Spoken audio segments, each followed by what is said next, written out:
Good morning, ladies and gentlemen. Again, welcome to our YouTube channel. And if you go to Kiharu constituency, which is in Muranga, you are likely by the kind of development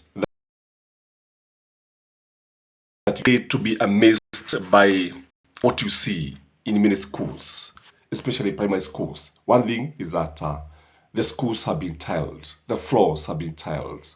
Tiles zimewekwa kila shule. The second reason that would amaze you is that parents do not pay school fees. And where they just pay Kenya shilling 1,000. The rest of the money is paid by Ndindi Nyoro. Again, when you look at the compound, you see cabros all over. And the sites, the schools, the learning environment very attractive. And all this is meant to achieve one objective. And the objective is to make Ndindi Nyoro William Samoei Ruto's running mate. And when you look at the amount of money that the members of parliament get from the national treasury, it is just 100 million. 100 million is not enough to do all this. Ladies and gentlemen, why are other MPs not able to do this with 100 million? The truth of the matter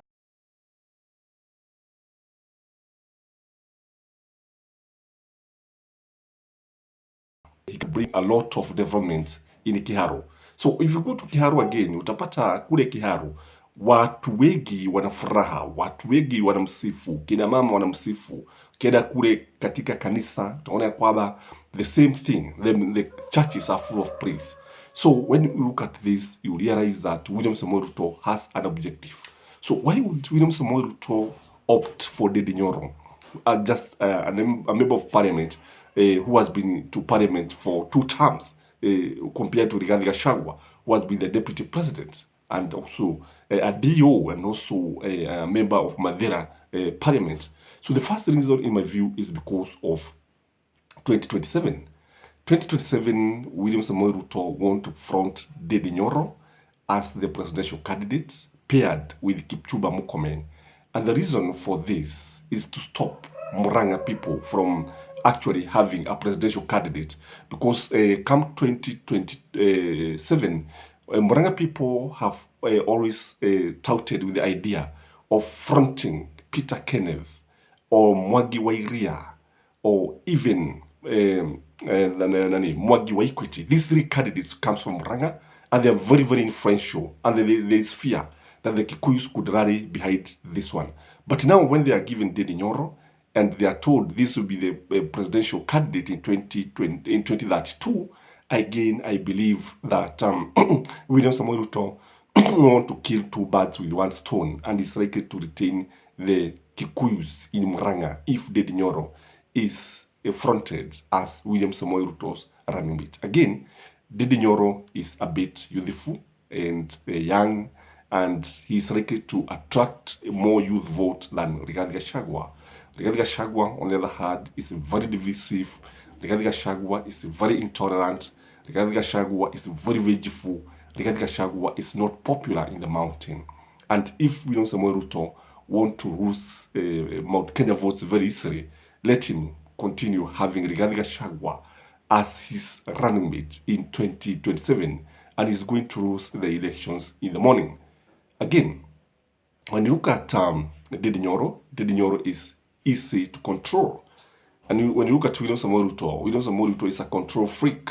Na ukitazama si rahisi if Rigathi Gachagua becomes the president, and God forbid, it will be very, very difficult for him to be controlled by say anybody. Because when you look at Rigathi Gachagua is full of himself.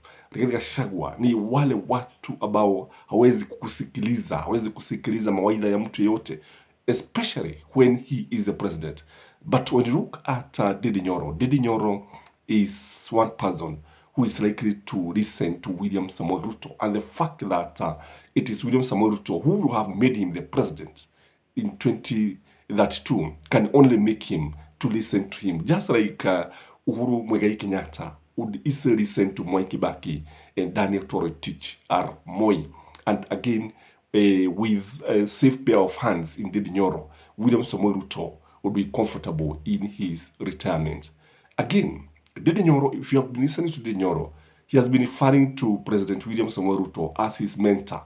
So this is the idea of a mentor and a mentee, where the mentee is very, very proud of the mentor, and the mentor is also very, very proud of the mentee.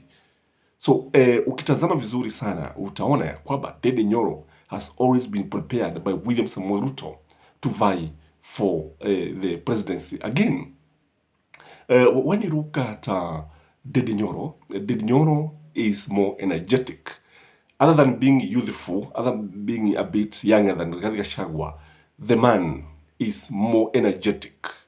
During the 2022 general elections, Ndindi Nyoro did not campaign in his constituency. He was all over. Wherever you see William Samoei Ruto, Ndindi Nyoro would be there together with Kimani Ichung'wah. Sometimes we find Kimani Ichung'wah in Kikuyu constituency.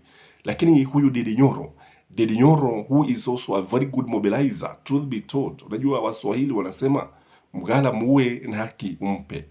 And that's the fact that he can easily mobilize people. Na unajua wakati wote ambapo William Samoei Ruto alikuwa anaenda katika mikutano ya kampeni, kuna vijana kila wakati ulikuwa unaona popote the same group following him, and I believe these people were brought there by Mount Kenya people led by Ndindi Nyoro. Again, when you look at the people of the mountain, those who are in UDA, it look like they have been rallying behind Ndindi Nyoro, and you really find Ndindi Nyoro and Gachagua in one meeting, really, unless the president is there. Lakini kumwona Rigathi Gachagua pale na Ndindi Nyoro wakiwa pale tu, wakiwa viongozi pale, ni nadra sana. And I remember there was a time that Ndindi Nyoro led a group of Mount Kenya MPs, and Rigathi Gachagua was not very, very happy. And that is why William Samoei Ruto has always ensured that there is no Kikuyu party in the mountain. When they are trying to form, wakijaribu wanagogwa vichwa ili kusiwe na mtu ambaye anaweza kuwa na ugwaji mkono na hawa watu. So what we are saying here is that if he is going to front Ndindi Nyoro, what I know about the Kikuyus, when they decide to follow somebody, they will follow him. When they decide not to follow you, they will not follow you. And I want to give you just an example of the year 2002, when Daniel Toroitich Arap Moi fronted Uhuru Muigai Kenyatta, but the Kikuyus completely refused to follow him and said no, and said our candidate is Mwai Kibaki, Emilio Mwai Kibaki, and Uhuru Muigai Kenyatta lost.